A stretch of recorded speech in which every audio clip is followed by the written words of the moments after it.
people have been reportedly killed and dozens wounded in an attack on civilians displaced by the war in northern Ethiopia, signaling the rising humanitarian toll of the conflict. The incident occurred in Galikoma, a town in the Afar region. Now, to talk to us more about this, I'm joined by the African analyst and his Professor Mammo Muchie. Prof, good to have you once again with us tonight here on In Focus. The war certainly raging at this particular point in multiple regions of Ethiopia. What is behind this conflict? Thank you very much again for focusing on this important challenge that Ethiopia is currently going through. As you know, the unilateral ceasefire that the government did is now rescinded.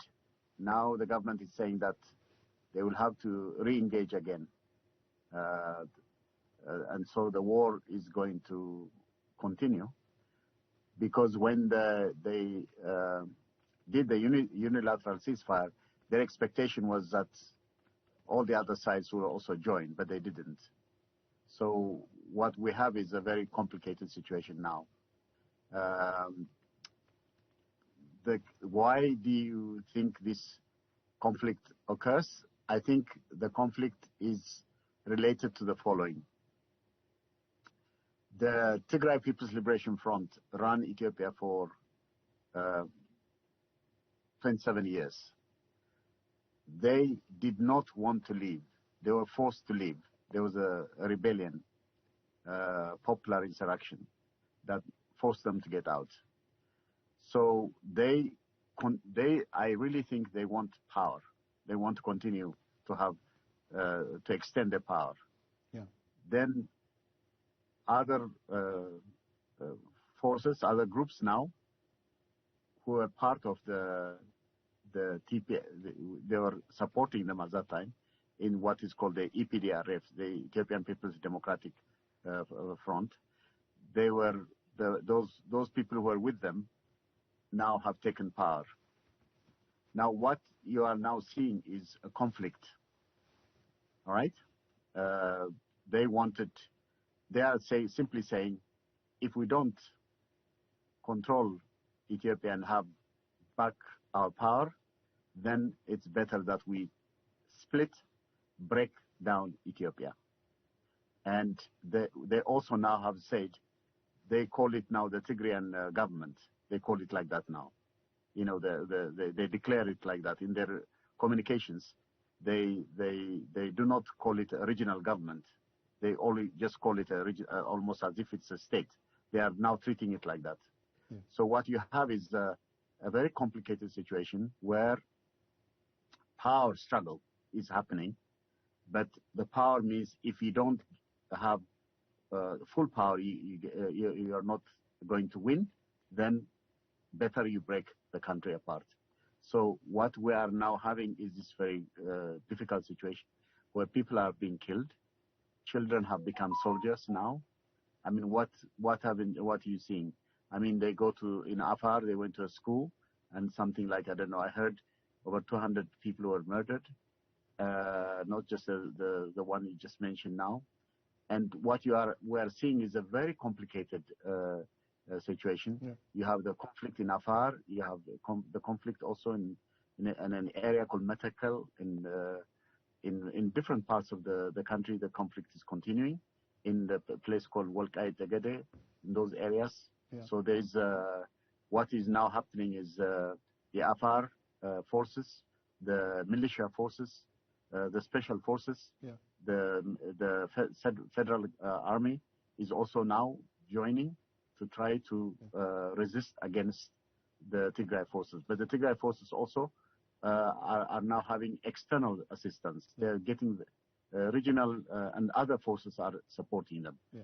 I think now my suggestion is, if the Ethiopian army or government is not going to handle create a peaceful environment by making sure that the forces of the Tigray People's Liberation Front and their external supporters are not controlled, what we need to do is recommend what I saw recently, what happened in Mozambique. Before we get to the recommendation, let's talk about the Prime Minister Abiy Ahmed calling for civilians who are eligible to join the army forces in this particular fight. What does this signal?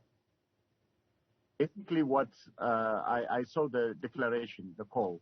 It came out now, and it's a long. I wish you could read it.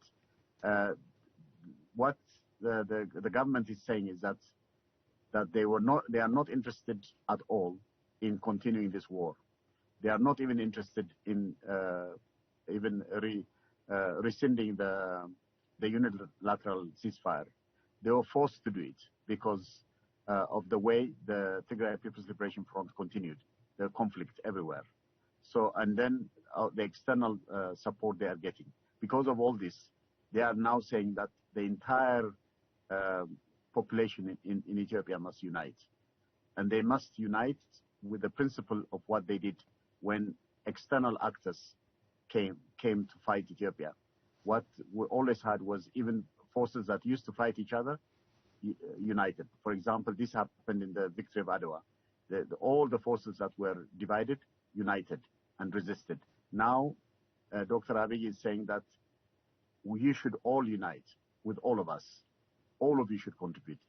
They even are asking, even people who are outside, like we, who are in the diaspora, we should also support. We should really be involved, try to make sure that this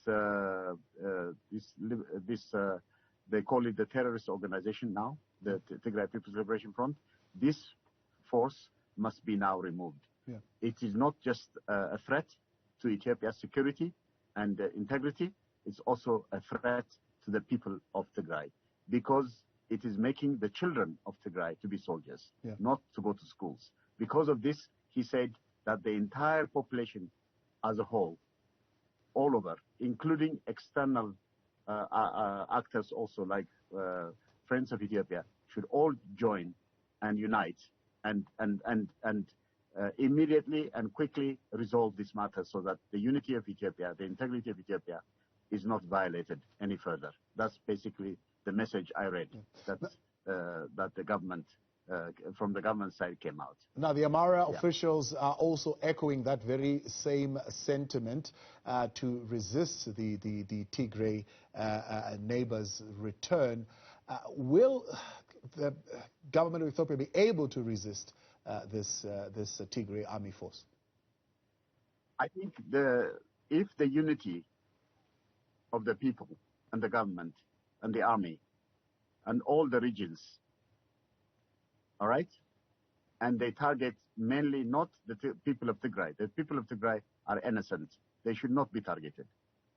Only those forces that are actually conducting this war. If they identify them, find a way, by not making a general war where people die, but by targeting those that are actually creating the problem, I think a solution might come quickly. It could be done. But if this conflict, escalates and it exasperates the situation as a whole, then we will have a challenge, because what it means is forces that are not interested in the conflict may even join the conflict in the wrong way. So the key thing now is how to manage it. The problem, the area, what you call the Amhara area, you see all these languages we use, Amhara, Tigray, Oromo, all this is linguistic. It's like Venda, Koza, Zulu kind of thing. We should be out of that. You should all be citizens with the human rights of South Africa. The same way Ethiopians should be like that. They should be Ethiopians, Ethiopian human rights. They should be living as citizens of that. Because they have been dividing us for a long time, we need to get out of that situation. So what is happening now also, they are saying that the Tigrayans are also saying that in even the American government, the Biden government also supported them.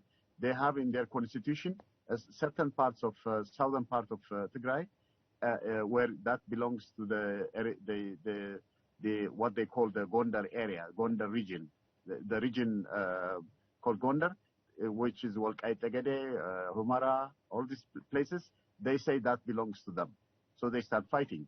Because they are fighting them, so these forces are now saying no, it doesn't belong to you. Historically, it's with us. There's a river called Tekeze River, and the northern part is to Tigray. The southern part is all to this part called the Amhara region now. They call it Amhara region. Yeah. To be honest with you, it's not good we are divided linguistically. This is wrong. In Africa, we should never be divided linguistically. That's a colonial mistake. We should not repeat the colonial mistake. Not at all. That's basically what I think. I think very, very important thing, if the government and the army and the people with their unity are not, and even the people in Tigray, they should really be not always be side-tracked by this Tigray Liberation Front. They should support the unity of Ethiopia too, as part of.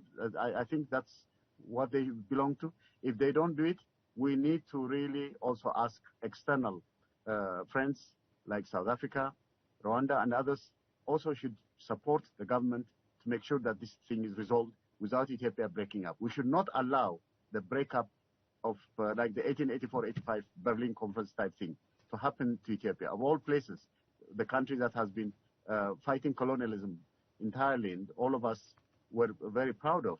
We should not allow this to happen, because breaking Ethiopia means really hurting Africa as a whole, all Africans, trust me. So all of us should be belonging together, and I hope the government of South Africa also, I really appeal to them to really genuinely do all they can to engage to make sure this matter is resolved. And the African Union, all of them should be really very actively engaged, and we should also really resist very strongly why America, European Union, all these other forces are interfering and trying to undermine Ethiopia. I don't understand, by supporting these forces that have created ethnic division, divide and rule for over nearly 30 years. I think this is not fair.